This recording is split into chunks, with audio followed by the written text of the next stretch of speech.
Olá, meus amigos, eu sou a Ana Luísa, colaboradora do CEIR. Bom, no livro Êxodo, capítulo 13, aconteceu que, por fim, o faraó deixou o povo ir. Contudo, Deus não os levou pelo caminho que atravessa a terra dos filisteus, ainda que fosse o caminho mais curto e direto para a terra prometida. A razão disso foi que Deus não queria que o povo se desencorajasse por ter que travar combates indo por ali e voltar para o Egito. Deus os conduziu pelo caminho que atravessa o Mar Vermelho e o deserto. Os israelitas saíram do Egito organizados como um exército. Acamparam diante de Pi-Hahirote, entre Migdol e o mar, diante de Baal-Zefon. Quando chegou aos ouvidos do rei do Egito que os israelitas não tensionavam voltar para o Egito, mas se propunham continuar o seu caminho, o faraó e a sua corte aprontaram seu carro de guerra e foi formado um corpo de elite, saindo em perseguição do povo de Israel. Toda a cavalaria do faraó, cavalos, carros e condutores se empenharam nesta perseguição, tendo-os alcançado quando estavam acampados junto ao mar, perto de Pi-Hahirote, diante de Baal-Zefon.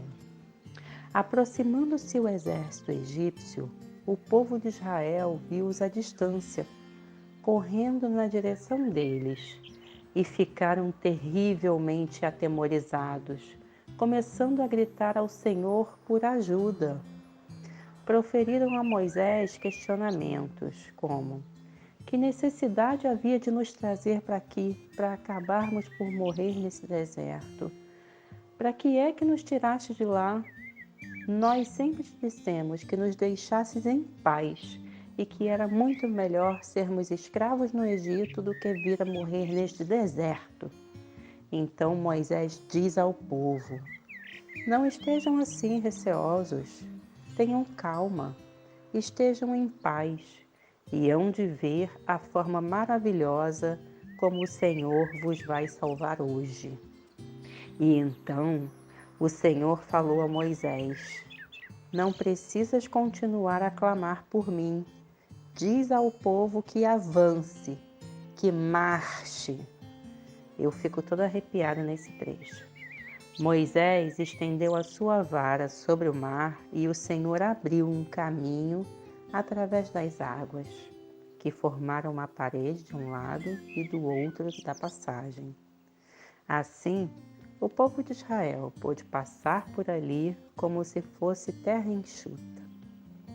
Os egípcios meteram-se também por aquele caminho aberto no mar, mas as águas sepultaram-no a todos. Bem, com essa passagem bíblica de hoje, nós vamos refletir no podcast Perfume de Rosa sobre o capítulo 24 do Evangelho segundo o Espiritismo, que tem um dos seus títulos, Coragem da Fé. No Evangelho de Mateus, capítulo 10, versículos 32 e 33, Jesus diz: todo aquele que aceitar meus ensinamentos e me reconhecer diante dos homens, eu também o reconhecerei e o levarei para diante de meu Pai que está nos céus. E todo aquele que me renegar diante dos homens, eu também o renegarei diante de meu Pai que está nos céus. Fecha aspas. Ora, na passagem bíblica, Moisés possuía a fé viva em Deus, aquela em que escuta, sente e obedece aos seus desígnios. Vamos chamar esse Deus de self, de uma conexão interna forte com a divindade, com o nosso Criador. Foi designado a Moisés a missão de conduzir o povo israelita para a liberdade da escravidão. Contudo, no momento da prova da fé, eles se atemorizaram e se sentiram acuados, acreditando na morte pela espada ou pelo afogamento no mar. Quando Deus ordena que marchem, que o povo avance, Ele quer dizer que por mais que estejamos encurralados, nos sentindo amedrontados e acuados, que possamos pedir ajuda, que Ele nos auxiliará. Darei condições a vocês de avançar e superar todos os obstáculos do caminho, pois vocês são meus filhos queridos. Sigam adiante e aprendam com seus passos e cada caminhada que fizerem. Se nós fizermos um paralelo conosco, entendendo que somos criaturas de Deus e que possuímos em nós sua divindade, jamais deixaremos de ouvir o nosso coração, nossos sentimentos mais íntimos e a voz interior que nos impulsiona para a vida, para que avancemos e possamos alcançar a plenitude. A consciência de que temos Deus em nós nos faz irmãos iguais. Contudo, em nossa singularidade, temos que aprender a nos manter conectados com esse nosso Deus interno, a fim de que o tenhamos como guia das nossas ações e do nosso caminhar.